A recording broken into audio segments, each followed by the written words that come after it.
মুখে সম্পর্কে কোরআন একটা বলবেন তো হচ্ছে আকবার আছে বিদায়েত যারা মানুষের মতো মানুষের পশ্চাৎ মানুষের মতো বিবাহ হাসার এবং ঝগড়া সৃষ্টির মানুষের মানুষের মানুষের কাছে বলবা حسنة جميع خصاله صلوا عليه وآله মহান আল্লাহ পাকের দরবারে শুকর আদায় করছি যে আল্লাহ পাক আমাদেরকে দুনিয়ার সর্বপ্রকার হালাল এবং হারাম কাজগুলো থেকে ফারিক করে আল্লাহ পাকের লাভ কোটি বান্দাদের মতো থেকে ভালোবেসে মহাব্বত করে আজকের এই পবিত্র দিন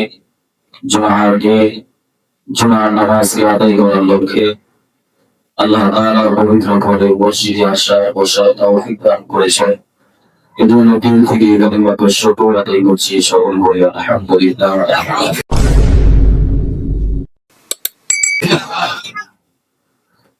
সম্মানিত মুআজ্জাজ হাজিরিন, গরু জোড়ার আমি আপনাদের সাথে সূরাতুল হুজুরাত থেকে 11 ধারা থেকে তেলাওয়াত করে সেখান থেকে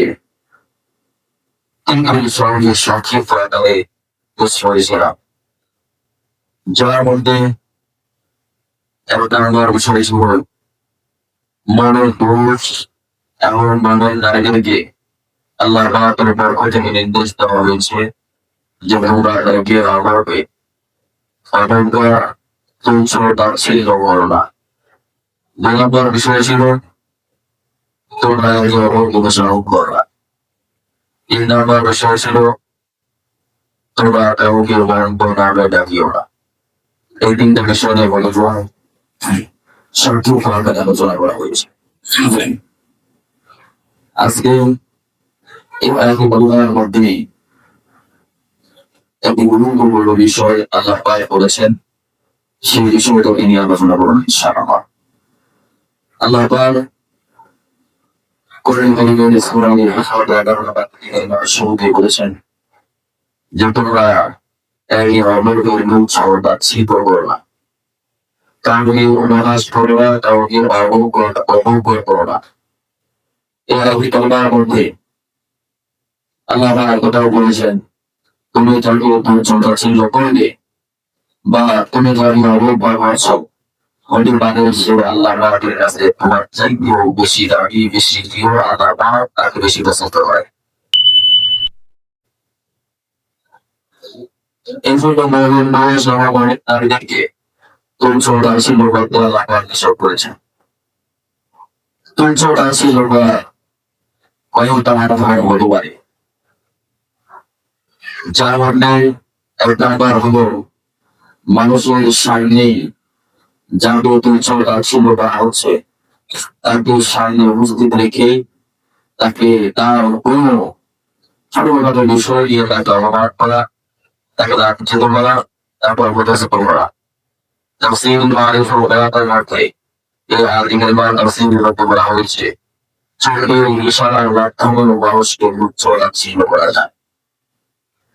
যেমন কোন ব্যক্তি সে সাধারণ পোশাক না করে চলেছে, আরেকজন বিত্তবান ব্যক্তি তার এই পোশাককে নিন্দা করার জন্য অন্যজনকে চোখের ইশারায় দেখাচ্ছে, এটাও এক ধরনের আহ্বান করা লাঞ্ছিত করা অবদাস করা। অথবা আরেকটা হলো এই কাউকে তার আহারে তার অবচরে তার মনোচিত্রটা কোনো বলে তাকে মানুষের কাছে প্রতিভা করা। মানুষের কাছে হাতে প্রতি বন্যার বাসা একটা হলো মানুষের মানুষের কাছে করা। এই চলে যে ব্যক্তি করছেন তার বাসা তৈরির পর কেউ কোনো লাভ নাই, তার লাভগুলো আমি কোনো ব্যস্ত নাই, শুধুমাত্র মানুষের কাছে ওটাকে ছোট করার কোনো মানুষের কাছে বলে গেল। এটাকে কোরআন এবং হাদিসের ভাষায় গীবত বলা হয়। আরেকটা বিষয় হলো মানুষের কাছে তার দোষ এমন তার রান্নার মধ্যে এই কারণে বলে তাদের যাতে করে বিভিন্ন ধরনের সংখ্যা এবং ভাষার সৃষ্টি করা যায়।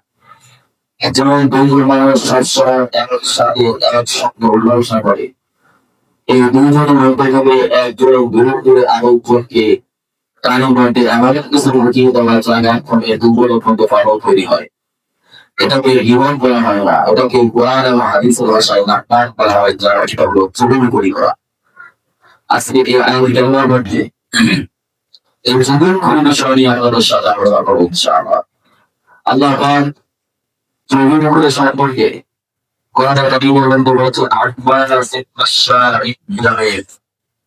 যারা মানুষের মধ্যে মানুষের হস্তক্ষেপ, মানুষের মধ্যে বিবাহ ফাসাদ এবং ঝগড়া সৃষ্টির মানুষকে মানুষের মানুষের কাছে বলবে না। এটাকে চোখের খুনি তাকে বলা হয়। এটাকে আরো বিষয় যারা বলছে তারা এটাকে আরো যেভাবে বলছে তো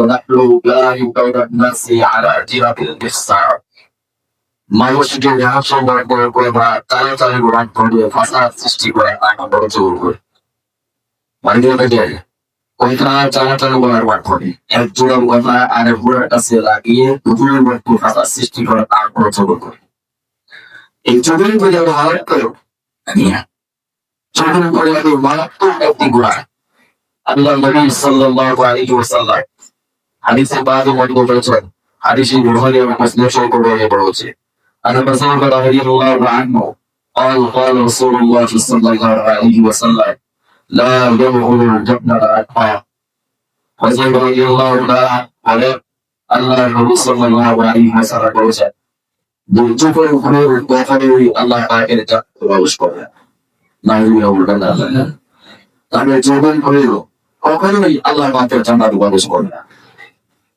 রাসূল করিম সাল্লাল্লাহু আলাইহি ওয়াসাল্লাম একদিন রাস্তা দিয়ে যাচ্ছেন আর ইবনে আব্বাস রাদিয়াল্লাহু আনহু বলেন أن رسول الله صلى الله عليه وسلم بعد القدرين حضرت ابن عباس رضي الله تعالى عنهما তিনি বলেছেন রাসূল করিম সাল্লাল্লাহু আলাইহি ওয়াসাল্লাম তিনি কবরে পাঠিয়ে যাচ্ছেন। فقال إنهما يحكمان আল্লাহ নবী সাল্লাল্লাহু আলাইহি ওয়াসাল্লাম বলেছেন দুটো কবর মধ্যে শাস্তি হচ্ছে, এই দুটো কবরের মধ্যে আযাব হচ্ছে। আর এই দুটো কবরের মধ্যে যে শাস্তি হচ্ছে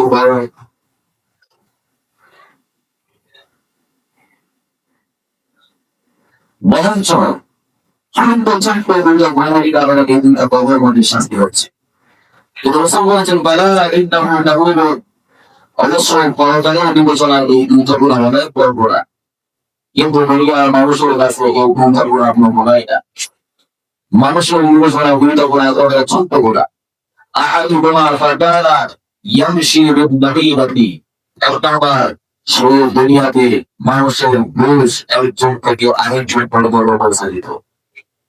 কথা চালাচাল করে চলুন ঘুরে ঘুরে দুজনের মধ্যে ভাই ভাইয়ের মধ্যে স্বামী স্ত্রীর মধ্যে বৈবাহিক মতো ঘটনা ফাসাদ সৃষ্টি করত। وأما الآخر فكان لا يستطيع من بعده দুরাপা বাহিনী শ্রী ইসলামের নাফারহি থেকে নিজেকে পাচল করা করা বাংলা রাসূলুল্লাহ সাল্লাল্লাহু আলাইহি ওয়াসাল্লাম বলেছেন যে এই দুটো গুনাহ বড় বড় না, পরকালের ফলাফল দুটো গুনাহের বড় বড় দুনিয়ার মধ্যে গুনাহ না। আসলেই তো গুনাহ দুটো বড়, কিন্তু কেন তাকে বড় আল্লাহ কেন বললেন দুটো গুনাহ এটা অনেক হইবে।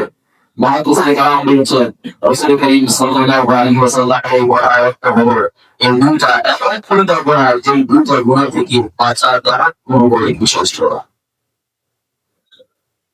ইচ্ছা করলেই এই গুনাহ থেকে বাঁচার সাধ্য ছিল। এগুলো রাসূল বলেছেন এত বড় ধরনের কোন গুনাহ একটা আবার হলো জমির মধ্যে গুনাহটা হলো ফাসায় আর বড় ইলা বড় দেওয়া আফরা এই গুনাহটা যাদের কাছে কিছু আছে চাউলের কিছু ব্যবহার করতে পারে, দুপুরের মধ্যে চাউলের ঘটনা সৃষ্টি না করতে পারে ওদের কাছে লাগাও কিন্তু সরকারি এদের রসুল বলেছেন এই দুই কারণে এই দুই ধরনের ব্যক্তির উপর শাস্তি আছে। হাদিসের মধ্যে আরো বিভিন্ন হাদিসের মধ্যে বর্ণিত হয়েছে কবরের মধ্যে উন্নয়ন যোগ্য শাস্তির পর্যন্ত একটা শাস্তি হবে সর্বমাত্র মশলার ও সেই যাতে নিজেকে রক্ষা না করার কারণে। আমরা অনেক তো কথা বলা হয় নামাজ তারপর পরিষ্কার তারপর কিনা ইনশাআল্লাহ গোসল করবো নামাজের মধ্যে শরীক হয়ে যাবো। তার মানে গোসল ফেসলা বলে সিটাটি কেটে দিকে বাঁচা, অথচ ফেসলা বলে সিটাটি কেটে দিকে না বাঁচালে কবরের মধ্যে এই একটা কারণে আমাদের একটা শাস্তি দেন না। এই সময় কবরের আযাব থেকে বাঁচার জন্য ফেসলা বলে সিটাটি কেটে দিলে হেফাজত করতে হবে।